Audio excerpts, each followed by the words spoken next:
Ya, bismillahirrahmanirrahim. Assalamualaikum warahmatullahi wabarakatuh. Waalaikumsalam warahmatullahi wabarakatuh. Ya, alhamdulillahirabbil alamin. Wassalatu wassalamu ala asyrofil anbiya'i wal mursalin wa ala alihi wa sahbihi rasulillah ajmain. Puji syukur kepada Allah Subhanahu wa taala yang mana pada hari ini kita masih bertemu lagi dalam mata kuliah Project Management, yaitu terkait materi yaitu manajemen kualitas proyek di dalam sistem informasi.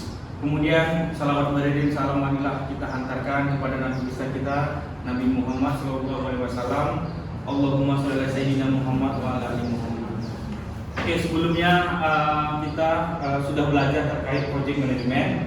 Mungkin kita flashback lagi sebelumnya materi kita yaitu terkait scope management, time management, cost management yang mana teman-teman semua sudah mempelajarinya ya. Oke, sekarang masuklah kita ke dalam mata kuliah yang selanjutnya yaitu terkait manajemen kualitas proyek di dalam sistem informasi atau di dalam teknologi informasi maupun teknik informatika. Oke, di sini juga kita nanti output yang kita dapatkan dalam pelajaran ini adalah bagaimana kita selaku project manager dapat menjamin terkait proyeknya, terkait suatu proyek atau produk yang ada di dalam suatu pengerjaan suatu proyek, khususnya di bidang sistem informasi. Di sini jaminan kualitas proyek itu adalah merupakan suatu aktivitas bagaimana yang dilakukan oleh organisasi dalam memberikan jaminan terhadap produk yang dihasilkan. Oke, di dalam mata kuliah ini nanti kita belajar terkait bagaimana terkait menjaga kualitas suatu sistem yang nanti mata kuliah lanjutan kita itu ada di IT Quality Management, itu bagaimana kita menjaga suatu kualitas sistem sebelum sistem itu di launching atau di announce ke seluruh pengguna. Makanya ada kita belajar terkait UX atau user experience, ada juga kita belajar terkait acceptance test, beta test, alpha test, terkait testing yang gunanya itu menjaga kualitas dari suatu produk. Karena kalau kita membuat sistem, tentu kita sebelum kita launching kita wajib mengukurnya terlebih dahulu. Apakah sistem atau aplikasi yang kita buat itu nanti kira-kira diterima atau tidak oleh pengguna. Itu kira-kira materi kita yang akan kita sampaikan pada siang hari ini. Coba. Oke, baiklah, jadi kaitan mata kuliah kita pada hari ini itu kita harus mengintegrasikan antara sains dan integrasi dengan keislaman, karena moto dari universitas kita dan prodi kita bagaimana kita menjadi seorang tamatan sarjana yang mempunyai ilmu di bidang sains dan juga di bidang Islam. Oke, mungkin ini adalah bagaimana terkait manajemen itu suatu proyek di dalam perspektif Islam. Mungkin siapa yang mau silahkan bacakan? Yang suaranya besar siapa? Coba bacakan terkait yang kaitan antara project management terkait mutu di dalam perspektif Islam. Oke, silakan. Manajemen mutu mempunyai relasi yang sangat kuat dengan apa yang diajarkan Islam dalam Al-Quran dan Hadis. Namun dalam penerapannya, umat Islam kalah jauh dengan orang-orang non-muslim yang justru tidak mengetahui seluk-beluk isi kandungan Al-Quran dan Hadis. Demikian juga menciptakan segala sesuatu yang ada, baik di langit maupun di bumi. Islam mengajarkan agar setiap manusia ketika mengerjakan segala sesuatu harus ikut, artinya bersungguh-sungguh, teliti, tidak setengah-setengah, dan sepenuh hati, sehingga pekerjaan menjadi rapi, indah, tertib, dan sesuai dengan yang diperintahkan atau yang seharusnya terjadi. Maksud dari hal tersebut yaitu agar dapat memberikan kebaikan dalam artian mampu memuaskan pelanggan. Tentunya melalui tahapan-tahapan yang berkesinambungan, diantaranya yaitu proses yang bermutu.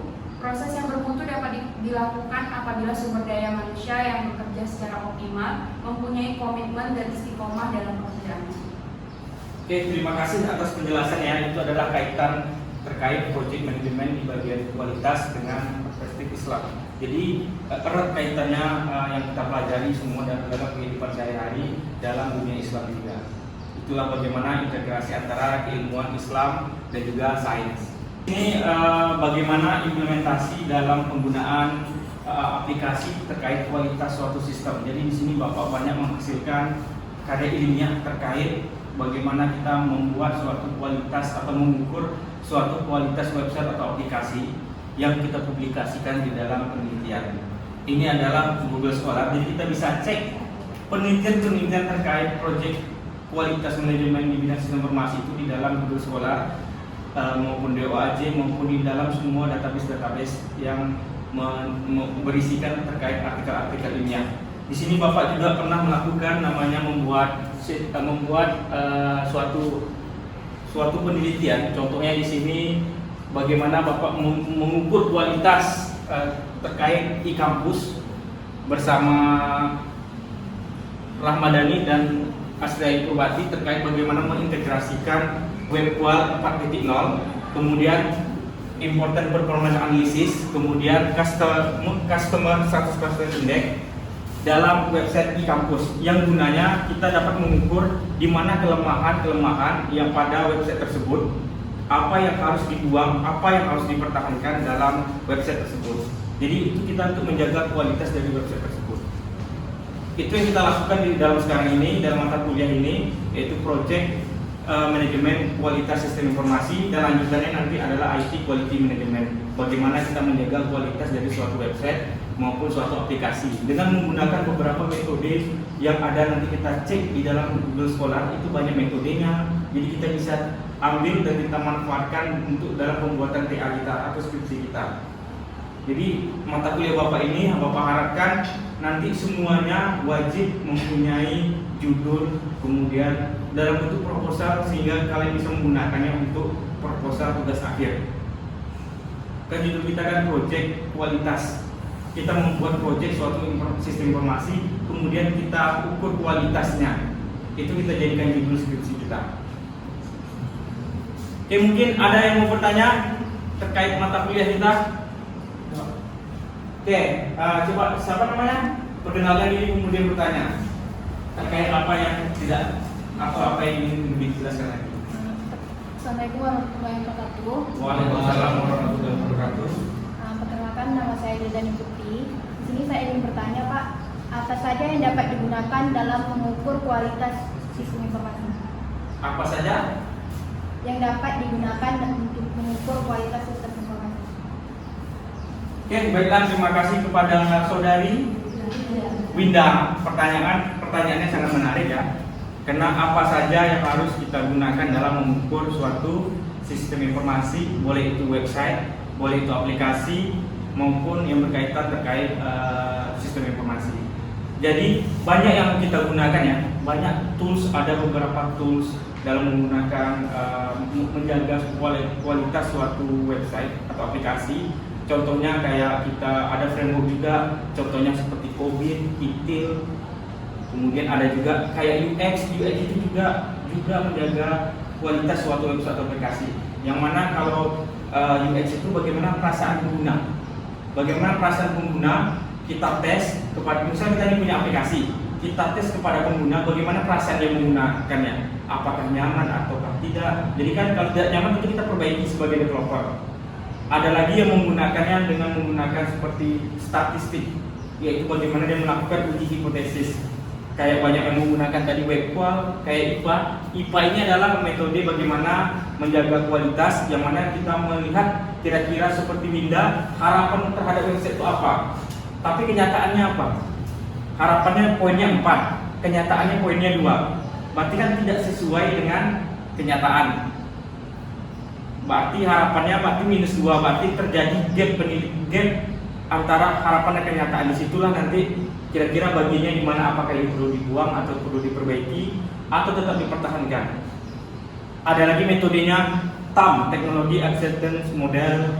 Itu bagaimana kita lempar kita lempar kuesioner kepada masyarakat atau pengguna terkait aplikasi, apakah diterima atau tidak aplikasi yang kita buat.